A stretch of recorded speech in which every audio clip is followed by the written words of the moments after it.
SLT Mobitel, the connection. SLT Mobitel, the connection. ලෙන්ගතුකම වැඩි කරගන්න ලව්ජු රුපියල් 50ට අඩු කළා. මාමේ එන්න අපිට එකක් බොමු.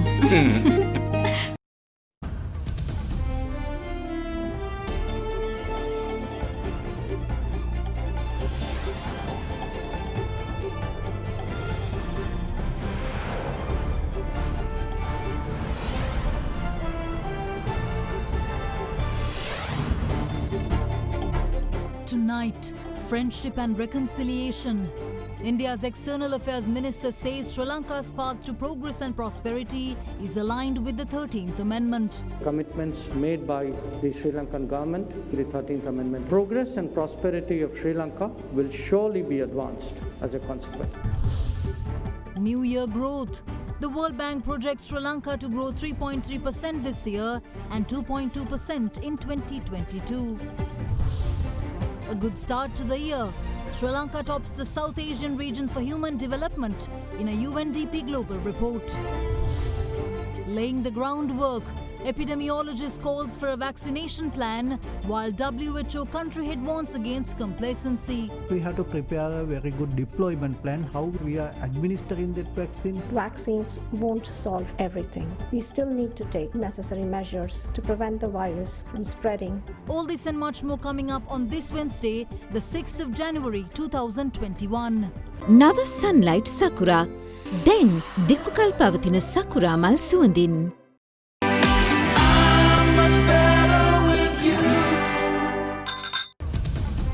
From AdaDerana, this is AdaDerana First at 9. Live from Studio 24 in Colombo.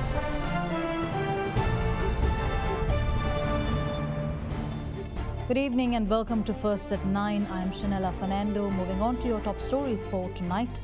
India's Minister of External Affairs Dr. Subramaniam Jaishankar says that progress and prosperity will be advanced by the government's fulfillment of Tamil community expectations, including the government's commitment to the 13th Amendment to the Constitution. Currently on an official visit to the country, Dr. Jaishankar also delivered a message expressing India's willingness to be a dependable partner and a reliable friend who is open to strengthening its relationship with Sri Lanka based on mutual trust, interest, respect and sensitivities.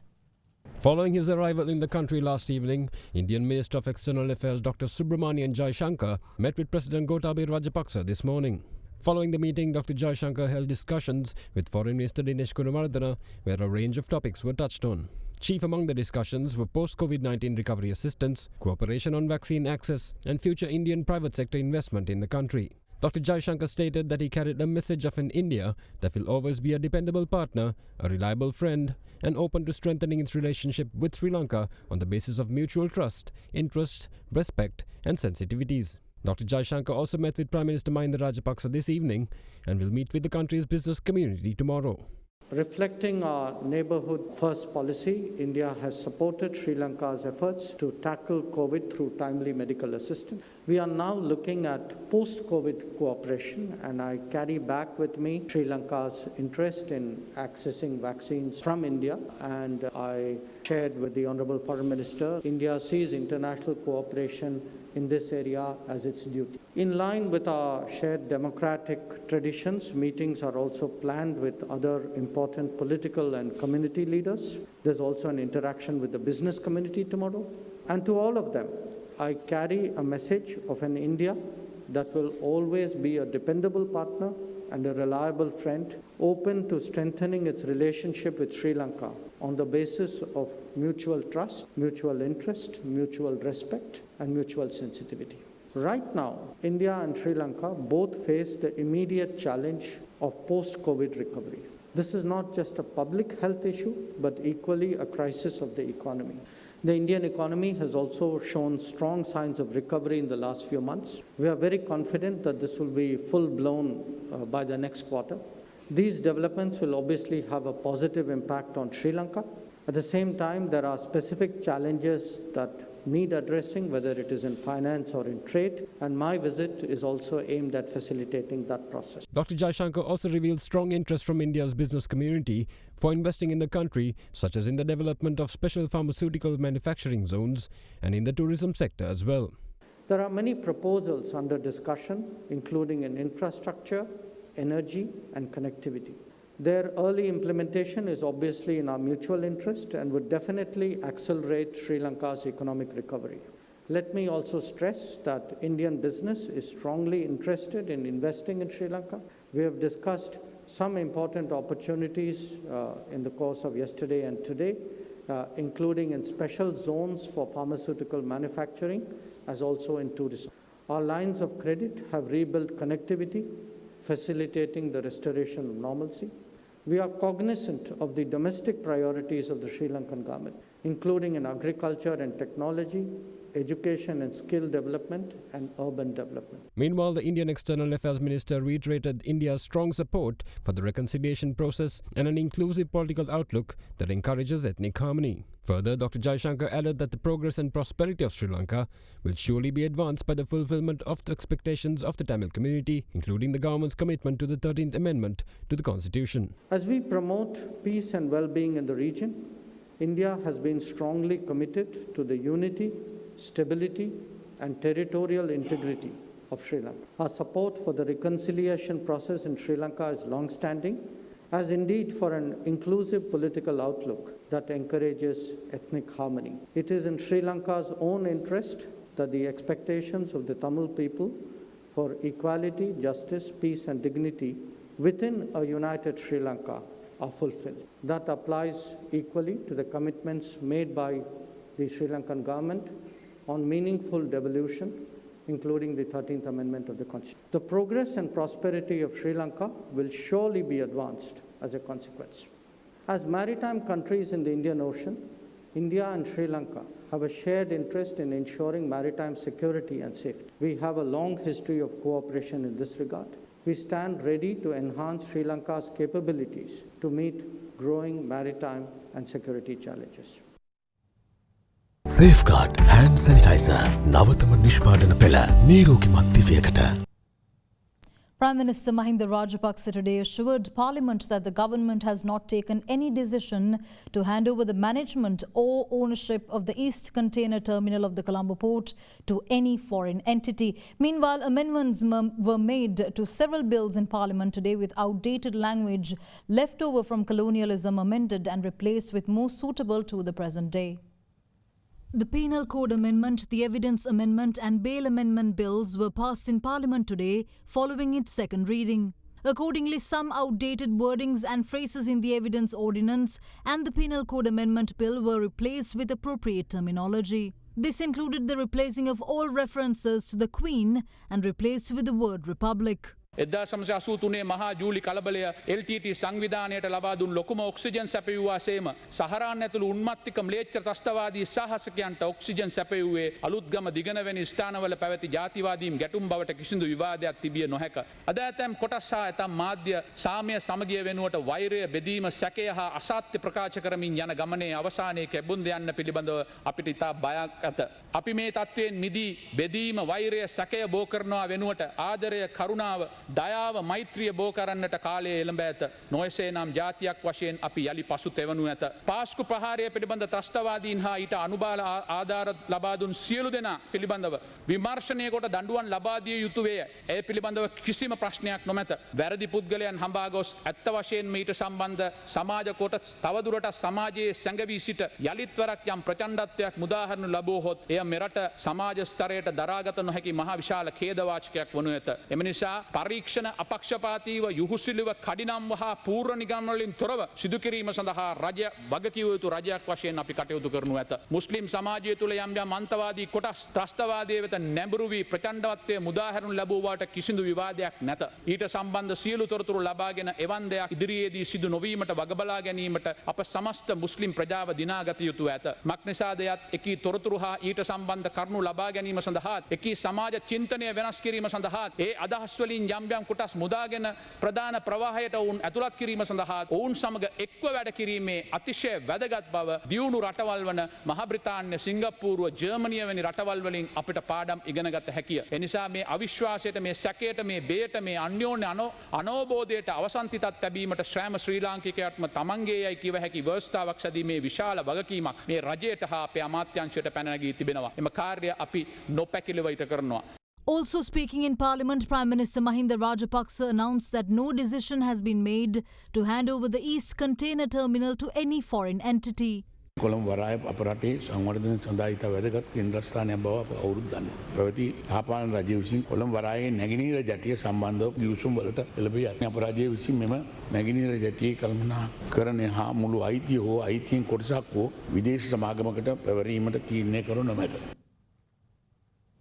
Meanwhile, on a positive note, the UNDP's Global Human Development Report 2020 has listed Sri Lanka at the top of the Human Development Index in the South Asian region. Sri Lanka entered the High Human Development category by being positioned 72 out of 189 countries, with increases in several other indices as well.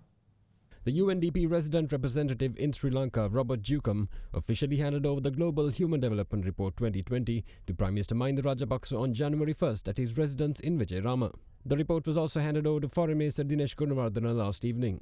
The Human Development Report is the annual flagship report published by the UNDP's Human Development Report Office that evaluates and measures human progress.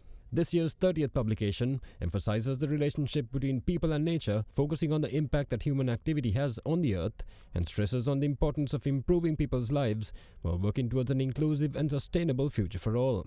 In this year's report, Sri Lanka is in the High Human Development category, positioned 72 out of 189 countries, and is the highest in the South Asian region. Further, between 1990 and 2019, Sri Lanka's Human Development Index value has increased from 0.629 to 0.782, an increase of 24.3%. In relation to the new Planetary Pressures Adjusted Human Development Index featured in the report, Sri Lanka is ranked at the top in the South Asian region at a rank of 38 overall. Meanwhile, Sri Lanka's life expectancy at birth too has increased by 7.35 years during the same period.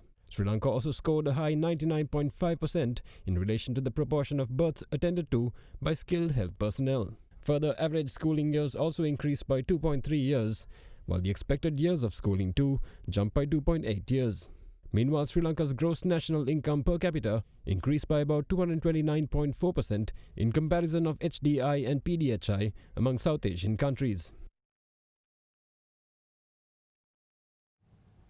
More news on the other side of this break. Stay tuned. Ceylon Bank, the bank with a heart.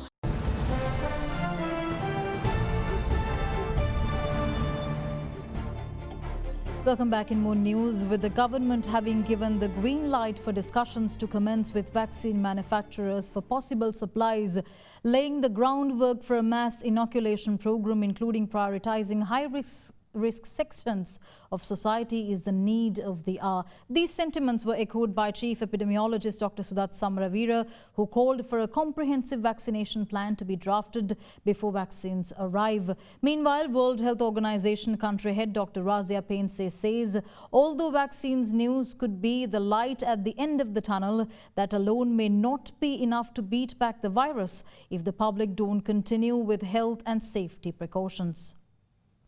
The total number of COVID-19 fatalities in Sri Lanka increased to 219, with 4 fatalities reported in total last night and this evening. The deceased are residents of the Kalutara, Matale, Colombo and Kurunegala districts. During the course of yesterday, 484 infections were identified from 18 districts across Sri Lanka, with Colombo once again recording the highest of 121 cases. In addition to Colombo, 110 infections were reported from Gampaha, 30 from Gaul, 25 from Matara, 23 each from Ampara and Matale, 20 from Kandy, and 19 from Kalutara yesterday. Further, 11 infections were reported from Batiklo, 8 from Gaygol, 7 from Kurunegala, 6 each from Jaffna and Polonnaruwa, and 5 from Puttalam. In addition, 3 infections each reported from Badula and Anuradhapura, and 2 infections each from Hambantota and Kilinochchi as well. Meanwhile, Chief Epidemiologist Dr. Sudat Samaravira says that a comprehensive vaccine deployment plan needs to be drafted before Sri Lanka receives its first doses. To obtain the COVID vaccine into country, there are two mechanisms. One thing is through this COVAX facility. We will be getting 20% of our population equal vaccines free of charge through that. We have successfully applied that. And also we have to prepare a very good deployment plan, how we are going to obtain this vaccine, where we are storing that, how we are administering that vaccine, to whom that we will be giving first, and if there are adverse effects, how you are countering that. With all these details, we have to prepare a deployment and vaccination plan. We are preparing that. We have to submit that before January 15. We will be able to do that. We are having experience for mass vaccination in our country, and also we are having a very good infrastructure for that. So because of that, by now we are prepared to launch this COVID vaccination if it arrives out to our country. And there are only a few minor details that we have to rectify, that we will be able to do that very soon. We are confident that at any time if the vaccine comes, we can launch it and we can roll it out. With that, World Health Organization country representative Dr. Razia Pense says that vulnerable populations, including COVID-19 frontline workers, must be first on the list to receive the COVID-19 vaccines. The recent news around vaccines has brought us hope, and we may be seeing a light at the end of the tunnel. But we need to remember that vaccines won't solve everything. We still need to take all necessary measures to prevent the virus from spreading and causing more deaths. We hope to receive a limited amount of vaccines in early 2021, with more arriving in the middle of this year. As these first doses would be limited, we need to prioritize them for vulnerable populations like health workers and other frontline functionaries, elderly people. Dr. Pense also touched on the new strain of COVID-19 that is currently spreading across several countries. Recently, we have seen a new strain of COVID-19 being reported in the UK, South Africa, and other countries. It is important to remember that all viruses change over time. So far, there have been hundreds of variations of this virus identified worldwide. The virus variants reported from South Africa and the UK are different, and sequence analysis revealed that they have originated separately. The UK has reported that this new variant transmits more easily, but there's no indication so far that it is more likely to cause severe disease or have an impact on vaccines. Meanwhile, the police launched operations yesterday to nab and test members of the public not wearing face masks. During the operations, a total of 14 violators tested positive for COVID-19. මේ ආකාරයට බස්නාහිර පළාතේ කොළඹ ඒ වගේම මීගමුව ගම්පහ කළුතර පානදුර නුගේගොඩ ආදී ප්‍රදේශ ගණනාවක මෙසේ පරීක්ෂණ සිදු කරන ලද මුළු සංඛ්‍යාව 1060ක් පමණ වෙනවා. ඒ අයගෙන් 550 දෙනෙක් සඳහා රැපිඩ් ඇන්ටිජන් පරීක්ෂාව සිදු කර තිබෙනවා. මේ 550 දෙනා අතරින් 14 දෙනෙක් කොවිඩ් ආසාදිතයින් බවට හඳුනාගෙන තිබෙනවා. ඒ වගේම 510ක් සඳහා PCR පරීක්ෂණ සිදු කර තිබෙනවා. එම පරීක්ෂණවල ප්‍රතිඵල ලැබෙමින් පවතිනවා. ඒ අනුව නිරන්තරයෙන් බස්නාහිර පළාත තුල මුහුණුආවර නොපළඳින පුද්ගලයින්ට අදාළව රැපිඩ් ඇන්ටිජන් පරීක්ෂණ සහ PCR පරීක්ෂණ සිදු කරනු ලබනවා. ඕනෑම ස්ථානයක වෛරසය ශරීරගත වූ පුද්ගලයෙක් සිටීමේ හැකියාවක් තියෙනවා. සුළු වශයෙන් එක්කෙනා දෙන්නා වශයෙන් වෙන්න පුළුවන්. නමුත් මේ හමුවන සෑම රෝගියෙකකේම ආශ්‍රිතයින් ගැන හොයලා බලනකොට දිවයින පුරාම මේ ආශ්‍රිතයින් ඉඳලා තියෙනවා. ඉතින් මේ තත්ත්වය සැලකිලි කරගෙන සෞඛ්‍ය පුරුදු වලට පරිමයෙන් අනුගත වී කටයුතු කරන්න. Meanwhile, the total number of COVID-19 recoveries in Sri Lanka increased to 39,023 after 761 more patients were discharged from hospitals. With that, the total number of active cases now stands at 7,006. Former directors of Edirisinghe Trust Investments, Jeevaka Edirisinghe, Anjali Deepa Edirisinghe, Asanka Edirisinghe and Nalaka Edirisinghe, who were arrested last night, were granted bail today after being produced before the Colombo Fort Magistrates Court this afternoon. They were arrested on charges of misappropriation, money laundering and unauthorized acceptance of deposits worth 13.7 billion rupees.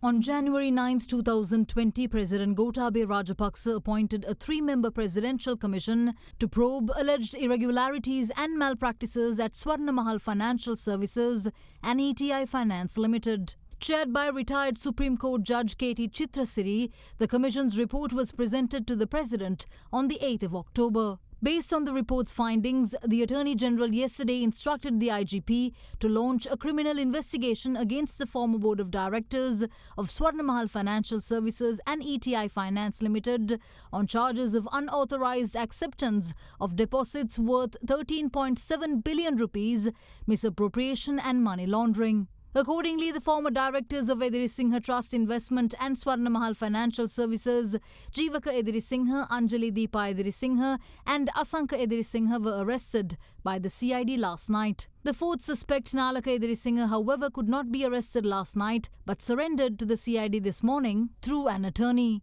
The Attorney General has decided to file indictments against the four suspects in connection with misappropriation, money laundering and unauthorized acceptance of deposits. මෙම සැකකරුවන් ස්වර්ණමහල් ජුවෙලර්ස් ආයතනයේ තැන්පත් කරුවන්ගෙන් රුපියල් බිලියන 7.2ක මුදලක් සාවද්‍ය පරිහරණය කිරීමට අදාළවයි මෙසේ අත්අඩංගුවටගෙන තිබෙන්නේ. ඒ වගේම ETI ආයතනයේ මුදල් සම්බන්ධයෙන්ුත් තවදුරටත් විමර්ශන සිදු කරමින් පවතිනවා.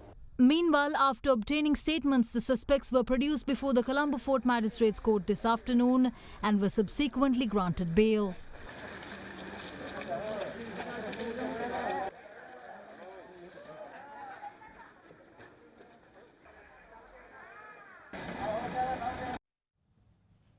The construction of 2 housing projects commenced today as part of a government project to build 5,000 houses targeting middle-income earners. The projects in Blumandal and Burleskamu are expected to be handed over to middle-income earners upon their completion.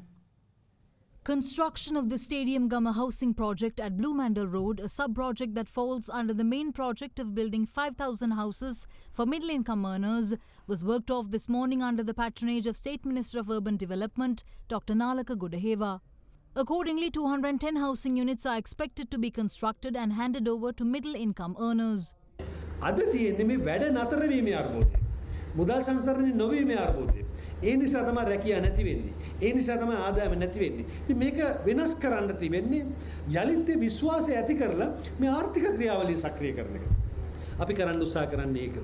අපි 2020ත් කරේ ඒක 2021 අපි වඩාත් කාර්යක්ෂමව ඒ කාර්ය කරන්න බලාපොරොත්තු වෙනවා. ඒ වැඩ ගැන බලාපොරොත්තු තියාගෙන ඉන්න ප්‍රතිඵල ඉදිරියේදී දකින්න ලැබෙවි. In the meantime, the construction activities of another housing project also worked off today in Burleskamu.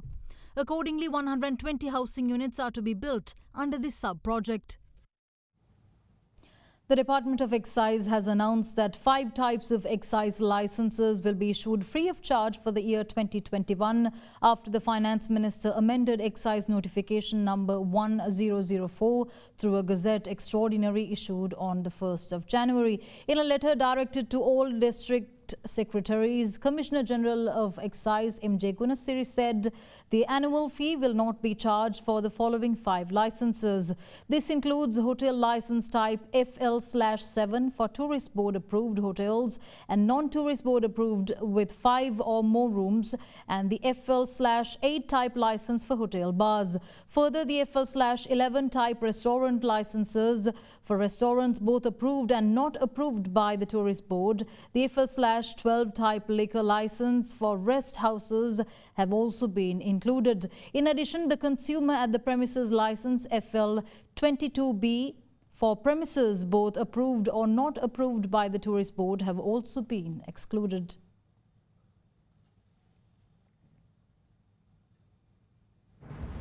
We'll return after this short commercial break. Stay tuned.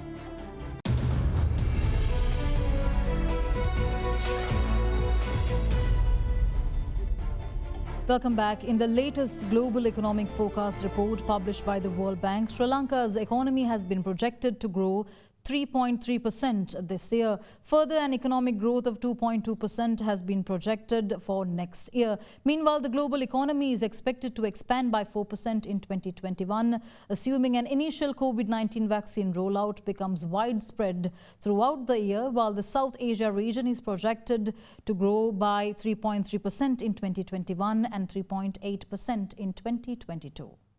The World Bank has projected Sri Lanka's economy to grow 3.3% in 2021 and 2.2% next year. In the World Bank's latest edition of the Global Economic Prospects Report, it stated that in economies that rely on tourism such as Bhutan, Maldives, Nepal and Sri Lanka, the recovery is likely to be particularly modest as potential tourists remain wary of social interactions and continued restrictions on international travel. The report added that so far remittances have been unusually strong due to some expatriate workers saving more because travel, entertainment and shopping had been curtailed in host countries due to anti-pandemic measures. The projected drag from remittances on the region's economies, such as in Bangladesh, Nepal and Sri Lanka, is less certain, given their recent strength, the report said. The World Bank further stated that although financial sectors in the region have benefited from the easing of global financing conditions, additional stress on domestic banks could be triggered by the economic consequences of a sharp and sustained resurgence of infections within the region or globally. The report also says that this could further increase corporate bankruptcies and weaken already vulnerable balance sheets of the banking and non-banking financial sectors in several regional economies such as Bangladesh, Bhutan, India and Sri Lanka. According to the report, the global economy is expected to expand by 4% in 2021, assuming an initial COVID-19 vaccine rollout becomes widespread throughout the year. The South Asia region is projected to grow by 3.3% in 2021 and 3.8% in 2022. Shares closed at an over 5-year high today, recording gains for a 7th consecutive session as a rally in consumer staples boosted the benchmark index. The CSE All Share Price Index ended up 0.83% at 7,036.76, its highest closing level since November 2015, while the S&P SL20 of more liquid stocks fell 0.16% or 4.45 points to close at 2,073.19. The index gained to 10.5% in 2020, its best performance since 2014. Here's a report on how the market traded today. The bull run in the Colombo Bourse seems to be unstoppable at this point, with the index cruising past the 7,000 mark today with about a 58-point gain. However, the S&P SL20 seems to have slightly slowed down with a loss of around 4 points to end at 2,703 points. So what we are seeing here is a bit of a slowdown in the blue chip counters. However, the retail favorite and the market active counters, there has been strong buying interest and a surge in the market in those counters. Today also we are seeing about near 1-year high turnover levels, even higher than yesterday, about 7.1 billion of turnover. What we are seeing is more and more retail activity getting into the market, and we are seeing fresh funds continuously flowing into the market and into these retail favorite counters.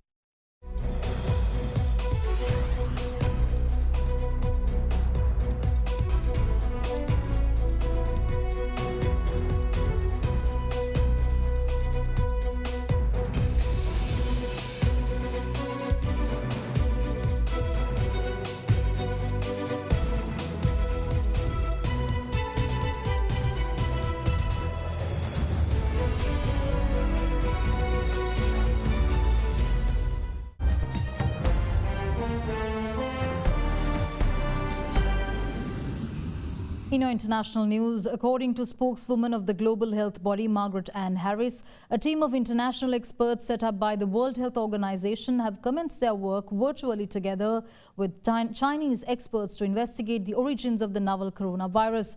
The WHO is sending a team of experts in epidemiology, virology and public health from different institutions to Wuhan, the city once worst hit by COVID-19 in China, for a 6-week mission to examine evidence including human and animal samples collected by Chinese researchers. The team will also build on their initial studies on the origin of the virus. The spokeswoman said that the scientists will leave the politics aside and work in solidarity to deliver solutions. She added that beating this virus is about science solidarity and working in solidarity to deliver those solutions.